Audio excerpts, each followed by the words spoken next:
Kopel golok bahan kulit sapi asli. Biasanya seperti ini dipakainya. Nah, kalau ini sudah include ya. Kalau ini include model golok pisau full kali sono keling. Ini premium gacoan juga ini. Nah, kalau seperti ini dan tidak memiliki sabuk Betawi, solusinya pakai kopel ini juga bisa.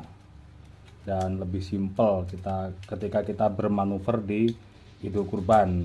Nah, terus dicetekkan di sini.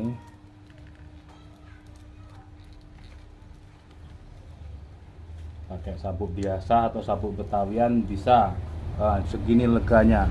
Kalau sabuk Betawian enak ini masuk. Jadi